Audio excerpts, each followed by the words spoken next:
The gravity of the time is such that every new avenue of peace, no matter how dimly discernible, should be explored.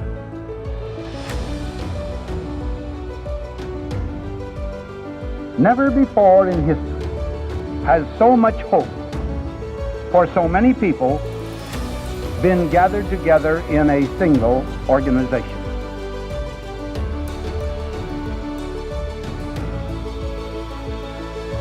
You will provide a great share of the wisdom, of the courage, and the faith which can bring to this world lasting peace for all nations and happiness and well-being for all men.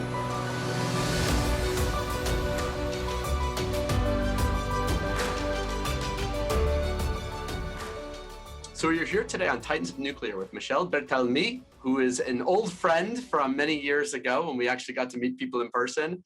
And actually, you know what, I have to, before we even get going, we were talking about the topic of small modular reactors and the financing and the economics even back then. You had a great impression on me, which has carried through for hundreds of episodes since. So it's a real pleasure to have you on the show today. Well, thank you very much, Brent, and very happy to be here today. Good to see you again.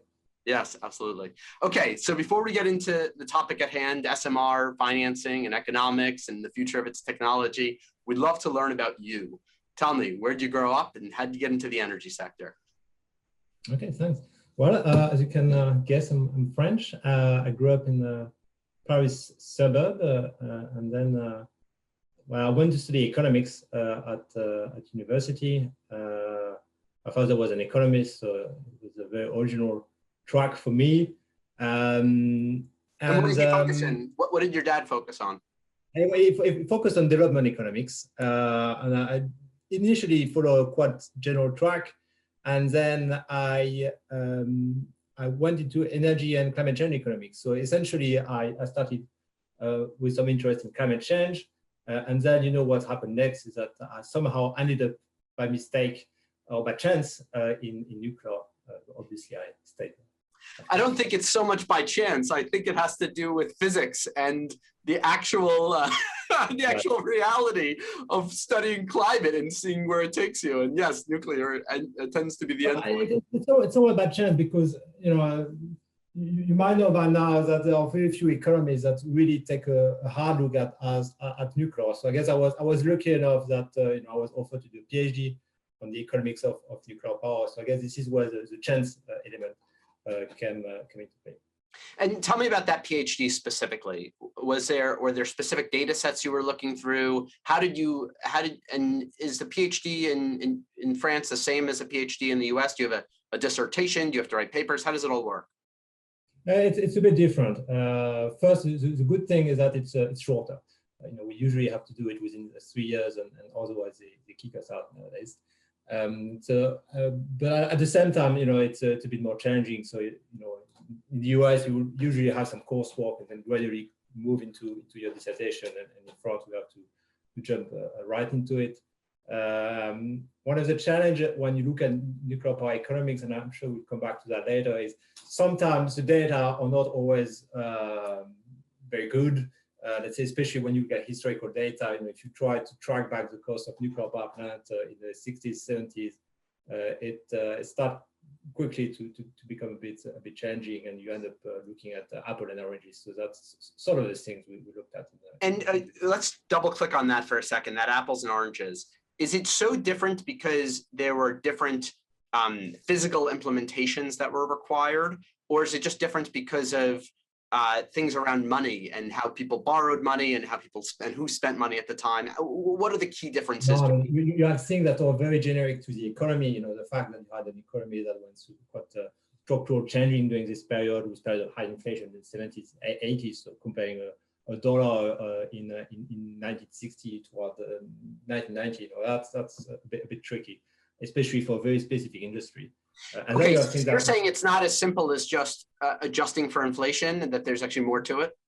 Yeah, there's a bit more to it. And then of course, the other challenge is that, the scope of contracts evolve, and sometimes contracts were a bit messy. And so all of that things, means that knowing exactly what was the cost of what can be changed. But, eventually we get there. Yeah, so you're sorting through some of this data, you're getting your PhD in it. Was there a certain thesis that was cementing in your mind at this time about what the industry looked like and some of the challenges it faced? And is that what you were thinking back then? Has it changed to what you work on today? No, I think one of the things I got from my PhD, and I have a lot of friends that are in academia, and always a great respect for people in academia, but for topics such as nuclear, at some point you really need to, understand really what the industry is like. If you're just in your ivory tower looking at it from far away, it's very easy to do things that look good on paper, but you're in fact quite far away from reality. And I guess with this drive, that's what led me to more going into a career that was closely linked with industry and labs. So I work without going through all my resume. I worked with the French Atomic Energy Commission for a few years, and then now with the OECD Nuclear Energy Agency, still in Paris. The French Scientific Research Institute that you're referring to, that's the CEA, is that right? The CEA, yes. And what do they do? Tell me a little bit about what they do and why hire an economist? No, that's a good question. In fact, I think, if I compare them to what the national labs, you have some, of course, you have some very good team, I have some good friends in the national labs.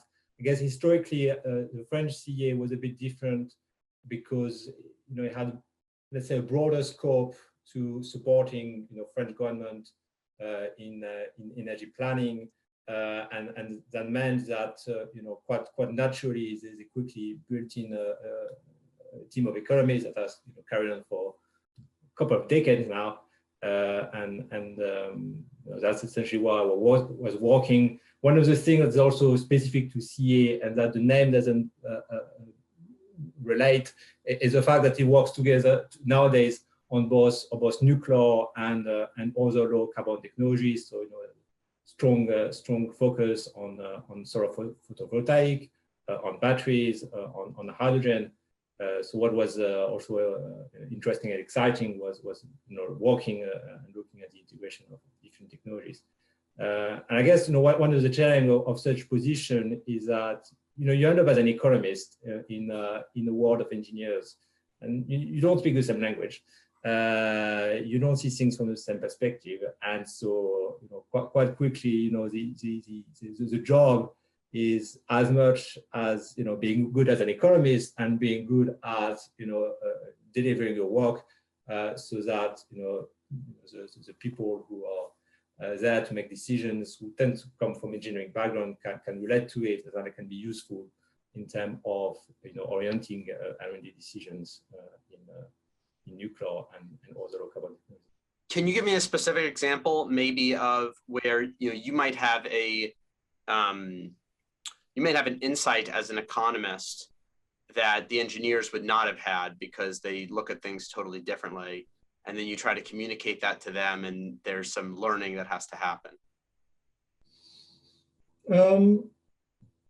Sure. I think there's one more general example.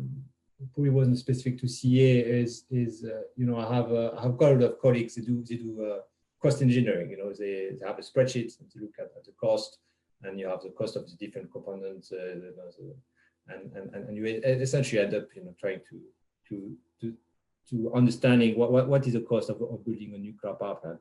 And as an economist, what's very important for me is that cost is one thing, prices and costs can differ, and to understand really what the cost of something, you need to understand what are the role of incentives, what are the role of different international industrial organizational settings, and really you really need to have this lens of these economic principles to understand what at the end is going to be the economics and the value of the given technologies, and not just do the cost engineering, which you need to do, but it won't be enough to really understand the economics of these things. Something you just said there really struck me. Price is not the same as cost. And I feel like, this is a debate that I have with renewables journalists, where they look at a PPA and they seem to say, well, solar is cheaper on this PPA that I'm looking at here. That's the price. Therefore, that's the only thing that we should, let's drop all other low carbon technologies. Clearly, there's one contract that shows it's cheaper. And let's just drop everything else because we've already found our winning low cost clean energy source. But that's really frustrating because obviously that's not how it works. Did you come across that at CEA when you were looking across the spectrum of technologies? And did you guys ever form a comprehensive no, that's paradigm? something I come across on a day-to-day basis, I would almost say, we trying to get the message across, but we find that this is something in particular for a number of policymakers that you keep constantly reminding them of, because otherwise there is indeed this let's say short-term view where something might look very attractive on an individual basis, but if you take a system view, you end up realizing that things are very different. And you probably have heard us saying before, from the work we've done at NEA, that we need to not only think in terms of the cost of the plant level, in terms of the level last cost that often can come across as very attractive in this PPA that you mentioned, but think about the system cost, and things can be very different there, and a technology that might not appear as very competitive on a plant level basis, while in a system with different technologies, different constraints, physical constraints that as economists we're aware of, things can be very different. Yeah. When you were working at CEA, are there any tools that you have at your disposal to help in the modeling? What does it look like in terms of tools and technologies that you can use to input data and make calculations? Are there any behind the scenes platforms that you guys can input this data into? Not really. I mean, there's nothing that's groundbreaking. I mean, just spreadsheets mostly then, probably. Yeah, at the end of the day, we tend to have expanded spreadsheets, and sometimes having simple models, and it's the same in nuclear engineering. It also has a lot of value. And of course, you need to then back it up with a more comprehensive model. But there's a long way you can go with some simple spreadsheets in this field. And then so what preempted the change from CEA to the OECD-NEA? What led to that shift in your career? Oh, it was quite a natural transition for me.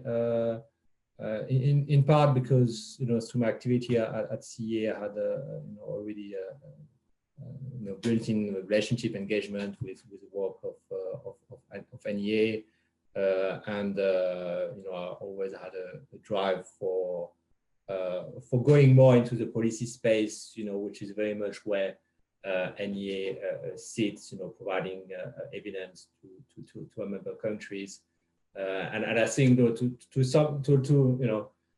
by and large, we're very much one of the key places that really has a global view on this complex issue facing the future of nuclear, and I think it's very much true for economics, but it's also true for my colleagues in different fields, that a lot of them being more technical.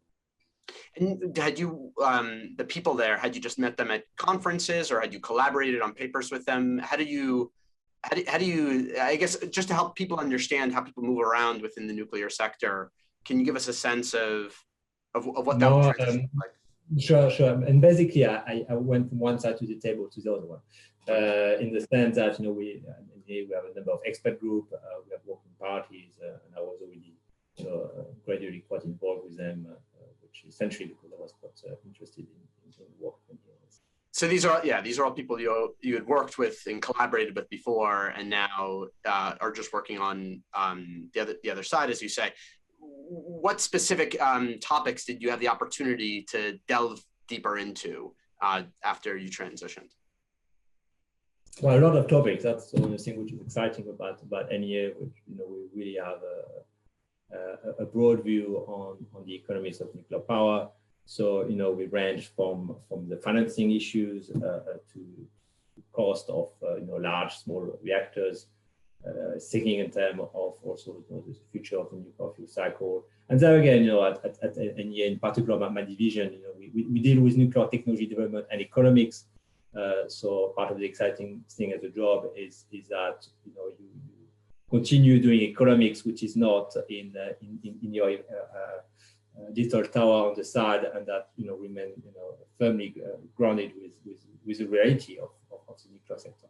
And how do you do that? How do you ground yourself with the reality of the nuclear sector? Is it just by taking meetings with people in industry, or do you get access to their cost data somehow? How do you maintain that strong relationship to reality? Yeah, no, I mean, of course, we have exercise periodically, where we look at the cost of things, and we have one of our flagship project reports we do with the IEA, where every 5 years we ask member countries about the cost of different technologies.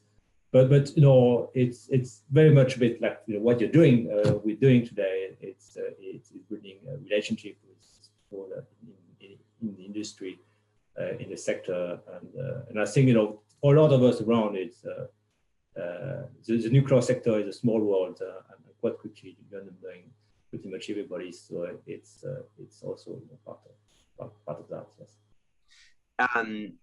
Tell me about the different aspects that you focus on. You touched a little bit about them just a second ago, but I'd love to go deeper. I'd love to actually look at, what are some of the financing challenges associated with nuclear, and how does that change, as you go smaller?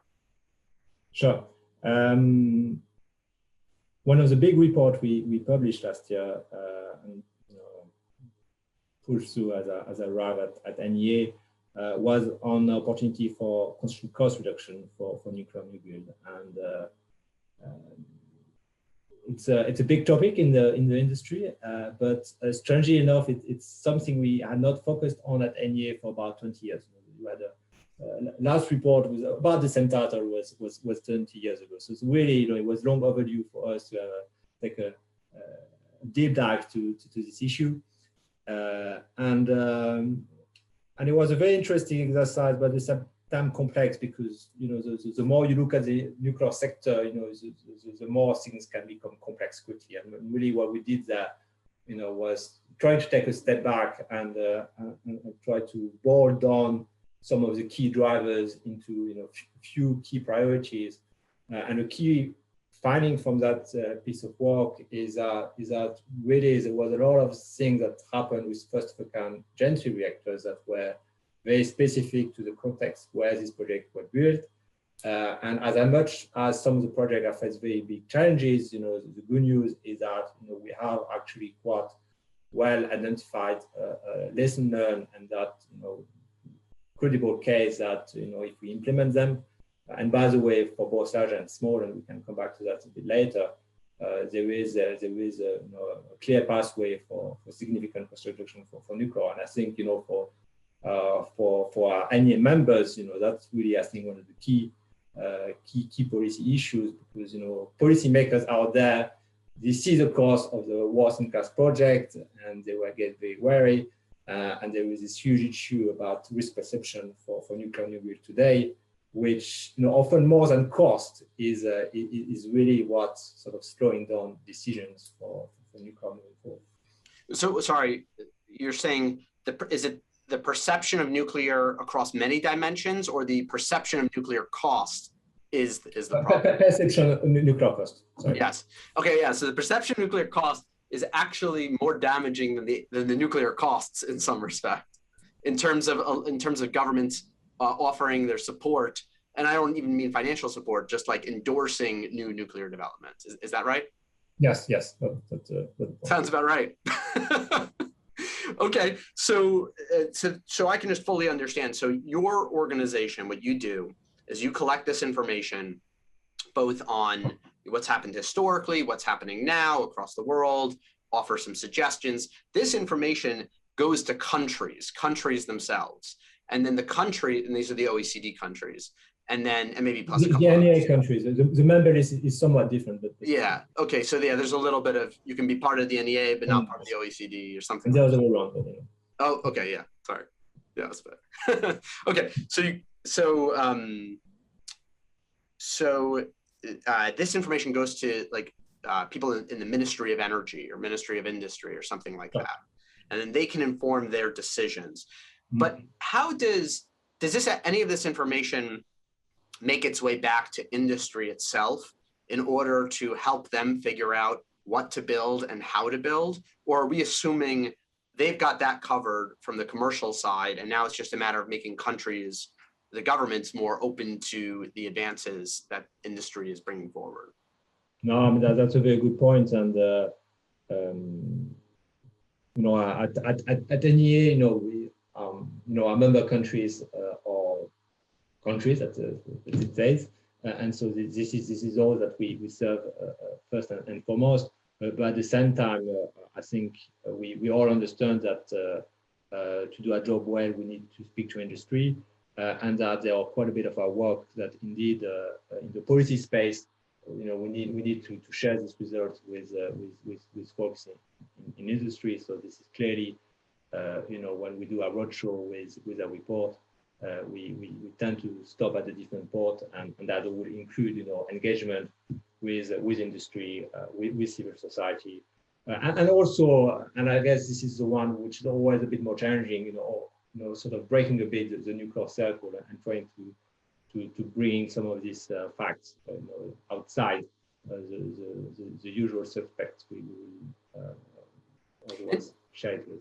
And who needs to hear these outside of the nuclear circle? Is it mostly like financiers, like people who would do project financing for heavy industry or heavy energy projects, or are there other stakeholders as well? I think there is a finance community. There is a, let's say, energy analyst world, and the policy world, which are not in energy policy world that are not in charge of nuclear, and sometimes also within government. You might have an office of nuclear energy, and then you're going to have other part of the big machine that for which it's also useful to engage with them, because they will be part of the decision-making process, and usually this is what we also try to do. Yes. And do you end up capturing a unique perspective on which member countries are taking nuclear more serious or more interested, just by the frequency of their communication or how many people download your reports? Do you have a sense of like where nuclear seems more promising across the world? No, I think that's what is also quite interesting with this job, is that you have a very good observation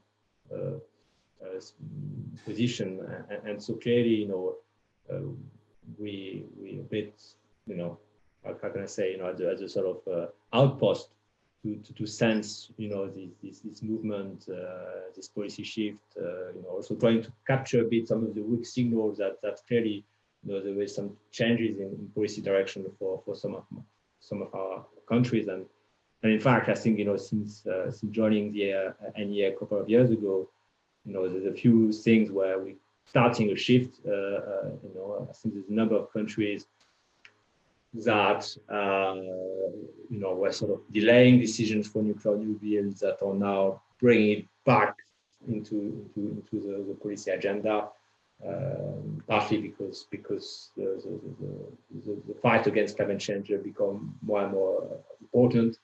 And we also see a shift in technology. So clearly, it won't surprise you if I say that discussion about small modular reactors are getting more and more momentum within a member countries, and so it's of course important for us to keep a close eye to that.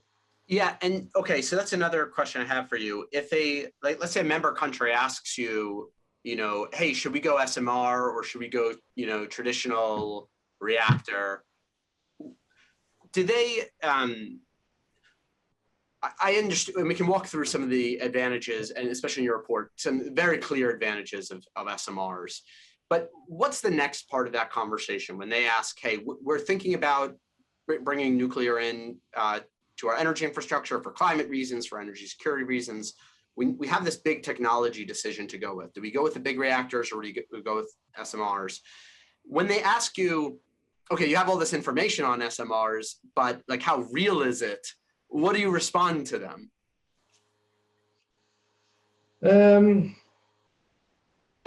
So it's a tricky one. I think what we would say is that, you know, we like everybody else, we acknowledge the fact that you know, SMR are still, you know, at earlier stage of development. They are a bit further back in the innovation pipeline. But you know, what we can see is there is a trend, and there are, you know, concrete projects and serious investment being made in these technologies. One thing we can see also is that a number of SMR vendors are also sort of approaching the sort of licensing and deployment strategy in a way which is, you know, making sure that some of the lessons are being learned from the less successful project I was mentioning before. And all of that things, you know, at the end of the day, you know, everyone has to make their own call and judgment. But you know, I think bringing a summary of these key facts is then hopefully helps policymakers make decisions in this way. And what's the timeline that we're looking at? Are there any member countries that say we want nuclear technology, but we want it now? Like, you know, the other energy technologies are saying, you know, we could deliver a 2 gigawatt scale wind farm, you know, within 3 years if we want. Nuclear keeps telling us, you know, we have to, you know, spend 2 years siting, then 2 years financing, then 2 years procurement, then 5 years construction. What about that time factor? Is anyone promising, hey, you know, we could, if you country A, you know, ordered it, you know, and we're serious about it, you know, like we could deliver it in the next 3 years? Well, that doesn't happen very often. What I can say is, you know, I think, you know, we all, most of us are familiar with the IEA milestone approach for developing a nuclear infrastructure project. And if anyone is coming to me with a plan to build a nuclear power plant within 2 years, I would just suggest that they make sure that they understood, you know, all the milestones, and that they have a robust plan.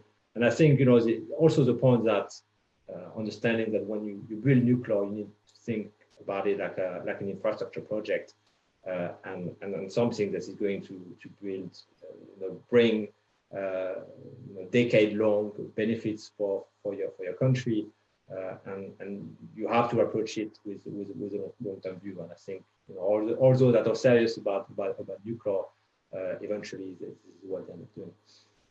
And so that's for newcomer countries. What's to stop a existing nuclear country, let's say like Romania or something, from just saying, hey, listen, we know nuclear, we've got this, we've got, you know, we've had nuclear for a while, we know how to run it, you know, I think they even have heavy water, so they get that, like they get a lot of, you know, interest, they understand it. What's to stop them from saying, hey, like, show us how we can do this in 3 years, just like any other heavy industrial facility?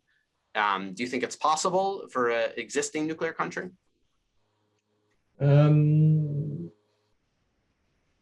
Probably not. The question is how can you speed things up a little bit, and because in particular look at how much nuclear would be required for us to be on track with our climate objectives. You know, one of the key things that we see is that, you know, we're going to need to ramp up new builds. So clearly, you know, thinking about timelines which allow us to deploy nuclear faster is not something we will go against. But at the same time, you know, as I just said, at the end of the day, you need to go back to the IEA milestone approach, and even for a country that has existing nuclear, you know, licensing takes time, preparatory work for site takes time,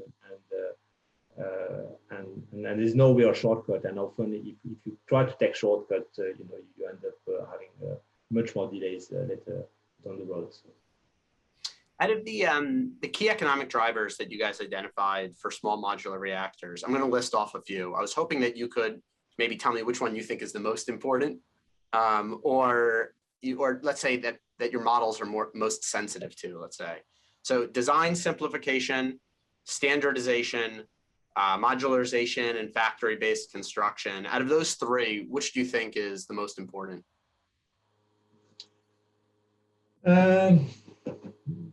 One of the points we make in the report is that they are all interlinked.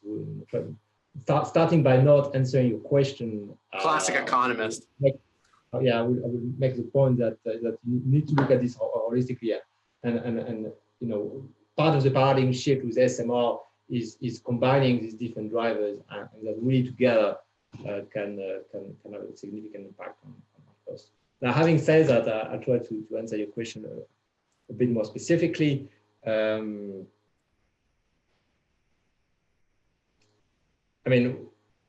design simplification is one that can really go a long way, because probably this is where all the ripple effect on the other drivers starts. So really having an integrated design and with a smaller core, different safety case. This is one that allows to probably unlock the bulk of the benefit of the other drivers. This is where I would start. Yeah, I tend to think you're right. We have an expression in engineering called "keep it simple, stupid," and I bring that up nonstop. I mean, it's just like having actually anyone who's actually built things in the past. It's one thing to do things on paper. When you actually build things, at the end of the day, like your overarching driver in terms of how much things will cost, how long it'll take, is just simplification. And I will add to that, this is a more general statement point. This is keep it simple and don't change it. So one of the things you see is the issue about re-engineering and changes during construction. And this is something that could happen with SMR very much. So I think we need to be aware of it and keep it in mind. Yeah, good luck telling any engineer that ever. you need like a whip and chains to prevent engineers from making changes to their design up until the last minute. Other value props of the SMRs I'd like to touch upon when it comes to the financing, time to market, systems cost benefits. Could you maybe just share some thoughts there as well? Yes, time to market, I think, is an interesting one, which we rarely discuss. But you were talking to me earlier about countries that might be eager to. They want nuclear, but they want it in 5 years. They don't want it in 15 years. And I think eventually, once you have let's say a past the demonstration stage, SMR to some extent for countries that already have some nuclear infrastructure. Is one technology that could accelerate this time to market, and for investors that have to make decisions that really can change, just the fact that they will look at nuclear seriously, whereas otherwise, the time horizon is 5 year max. So nuclear being beyond that, they would just disregard it, even though it could have very long-term benefits. Yeah, that's something I found too when talking to, we have this other podcast where we talk mostly, called The Energy Impact, where we talk mostly just project finance people in general. And this is outside, it's in the energy sector, but outside of nuclear, just to try to get a more well-rounded perspective. And that's something that I think is important about what you just said. Them even being willing to have the conversation depends on a certain expectation about when this project is going to be. And then there are other things that depend on having some clarity around the financing. And so it becomes this feedback cycle where you have to have a real project you're talking about and a realistic time scale. It's start putting the pieces together that enable the project to be built. And that seems to me there's catch-22 of the nuclear industry that they found themselves caught in with these 10-year development horizons. It's one thing to make the model work out on paper where you can actually pay for it for 10 years, but then there's that human element of who's going to seriously start working on something, that's 10 years out.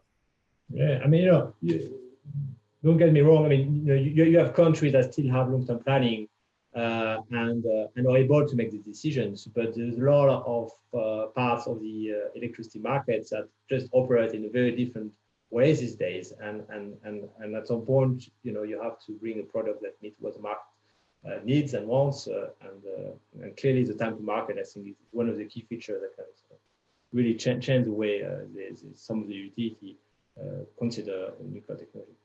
Yeah, especially if we're talking about selling direct to industry. Have you looked at that at all, about how that changes the how it works both ways? How SMRs change the conversation about nuclear selling to industry, and also about how selling to industry changes the considerations of SMRs.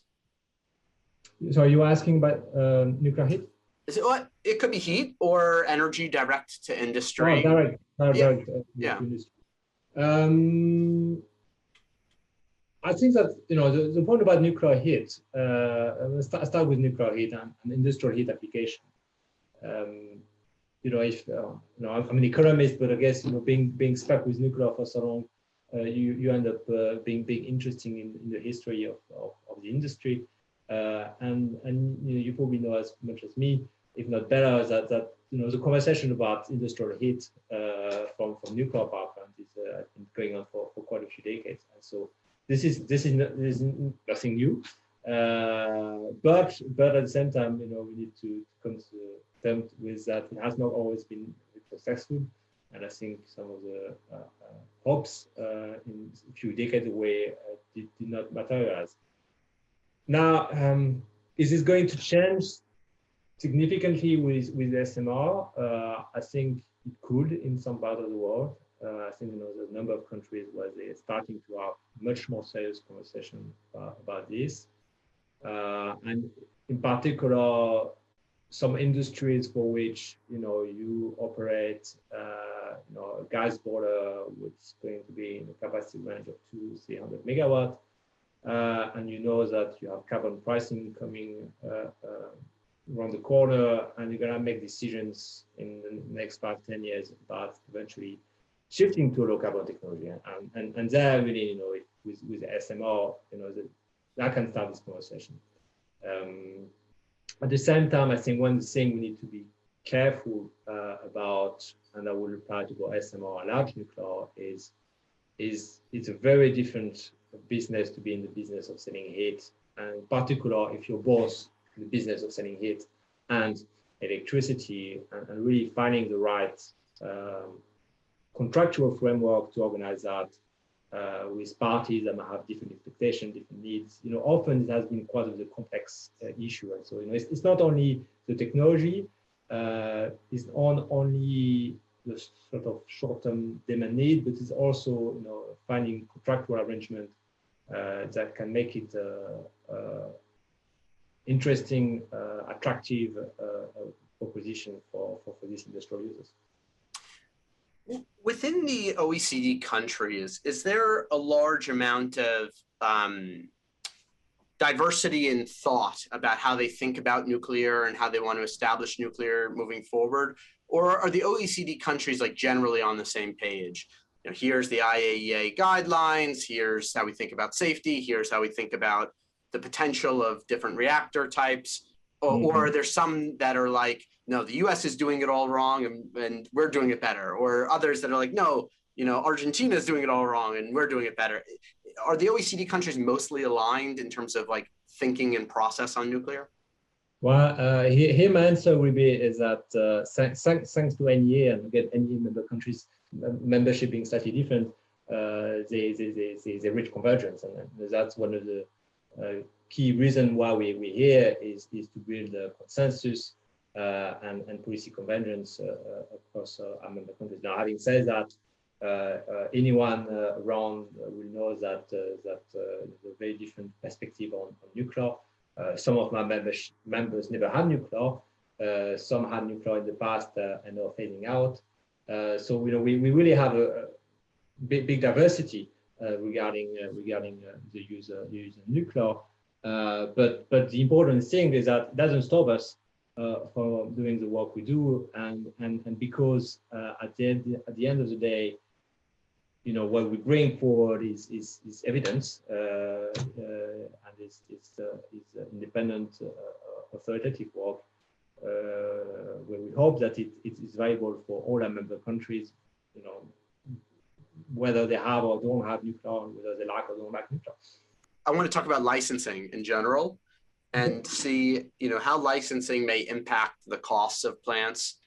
And, one thing that I've found that is very frustrating for me, kind of like looking at this whole thing on the outside and getting to talk with vendors and getting to talk with, current regulators, former regulators, everyone's like, even though it maybe doesn't get brought up that much, everyone's pretty frustrated with the licensing and the regulations. I mean, as I see it, the vendors are frustrated that it costs too much and takes too long.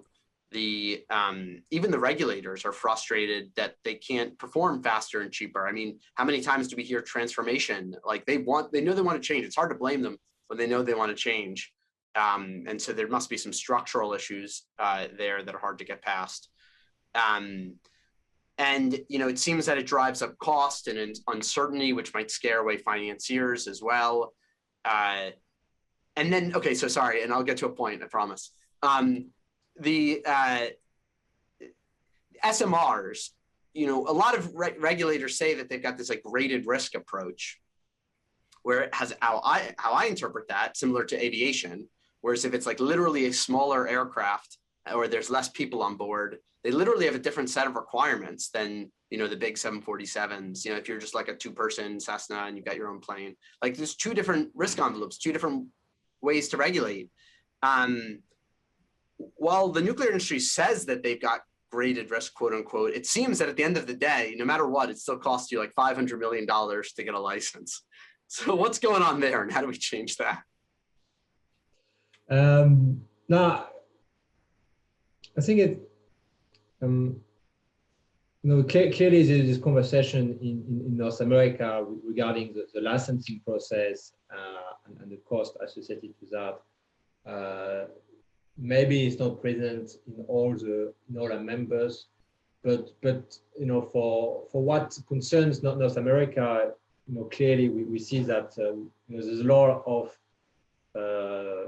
we often refer to them as startups, but they're not quite startups anymore, or at least the one moving closer to licensing, and it's clear that the licensing cost can be a big hurdle that can sort of stop the effort to move toward licensing. Having said that, we very much respect the independence of safety authority. I don't think it's necessary for NEA to take a position on that. What I can say, however, is and again, going back to the report I was telling you about some times ago, when we look at safety, there is indeed this belief that more a plant being more safe means the plant are going to be more expensive. And I think at some point we really need to break this idea and find really frameworks that help to find win-win solutions where more safe can also mean cheaper.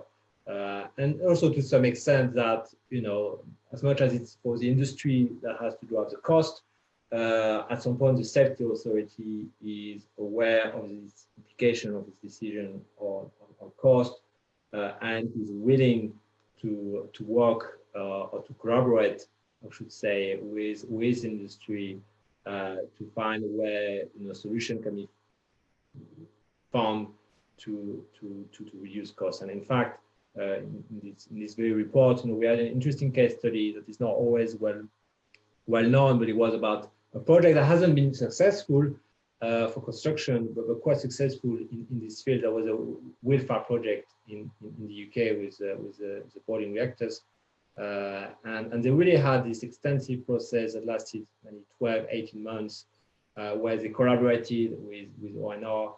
And they managed to identify quite significant cost reductions by being able to engage.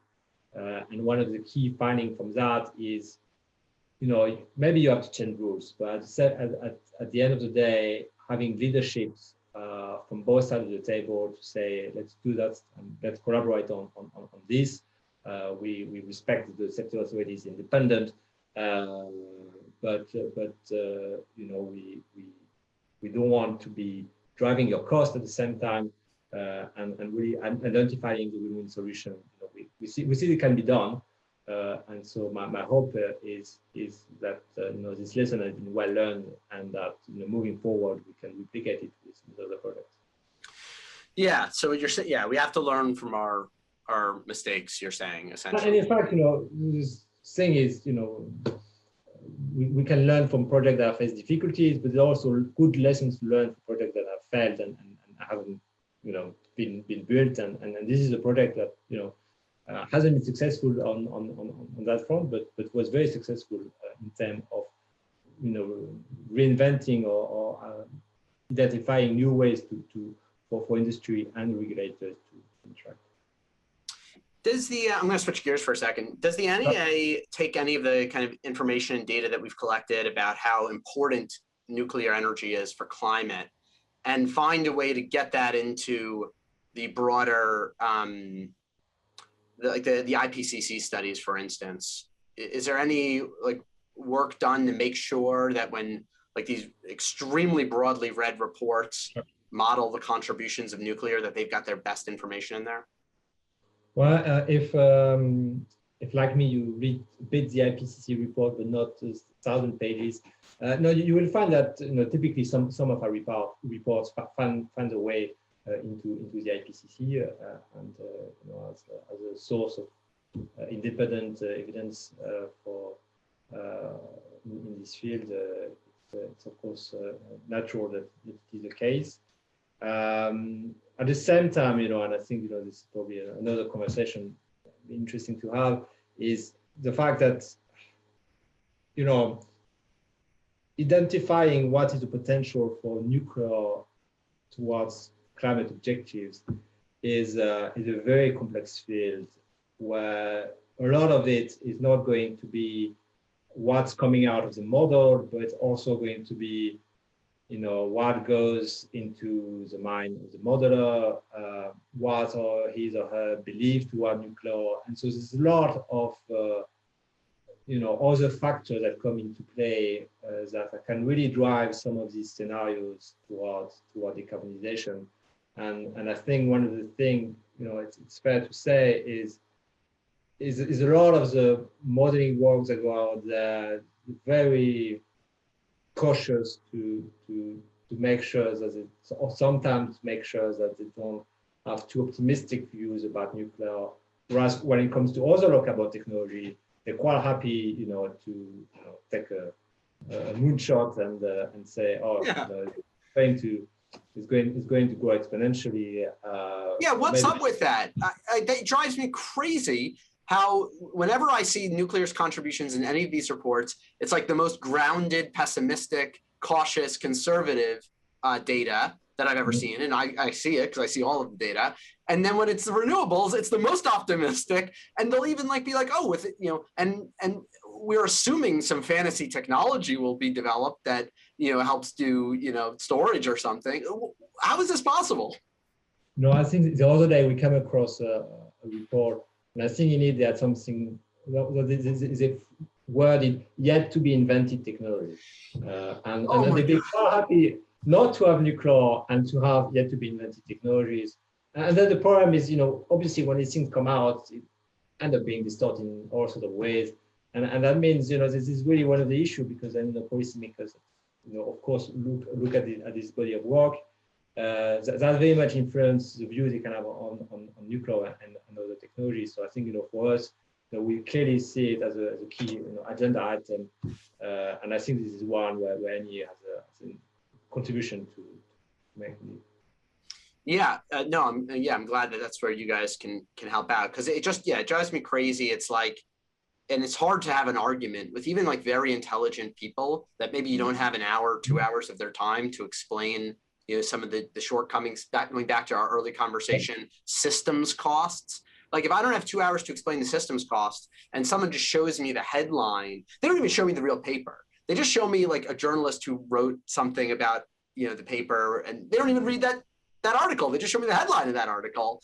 And then it's like, well, how do you counteract that message when they're like, oh, we'll be fine, clearly renewables just have it underway, like I don't know, I'm just always frustrated by that. No, sure. And, one of the things is that, nuclear is a very serious industry. And so by nature, the nuclear industry is conservative, I would say. But when it comes to informing policymakers in terms of decisions they have to make when it comes to climate change, we clearly see there is a gap between a view that is conservative with respect to nuclear, but sometimes it's very optimistic, not to say more, about new technologies, including yet to be invented technologies. And so sometimes you can find fancy words that you call them modern bioenergy and whatever you want, and you don't really know what's behind it, and that's always a bit frustrating. Yeah. So as we wrap up here today, maybe you can just kind of leave us with if you were to look forward 15 years from now, and everyone read your papers and took them to heart and implemented them across government policy, across industry, what does the world look like? Well, I think it would be a world where public perception toward nuclear would have changed a lot, and we're clearly not there yet. But we are in a situation where it's very hard to have a rational discussion about nuclear. So I think first and foremost, it will be a world where we'll be able to have a rational discussion about nuclear, and it will be a world where probably this issue of system cost and other considerations we'll have finally found the ways to policymakers, and you won't have to explain it to them every time you have to explain the complexity of these issues. And it would probably be a world where it goes beyond nuclear. It's a world where we put much more focus on infrastructure, on resilience, sustainability, I may say. And so really, I think a positive scenario, a high nuclear scenario, is probably one that you really need to relate to a society that is much more resilient, positive, inclusive, and by the way, these are key policy focus areas for OECD. So it goes well beyond NEA, and it's very much part of the global picture of the work of OECD. Michel, thank you so much for joining us on Titans of Nuclear. Thank you, and I hope to see you again soon in person. Yes, me too. And initiate at least a new approach to the many difficult problems that must be solved in both private and public conversation if the world is to shake off the inertia imposed by fear and is to make positive progress toward peace.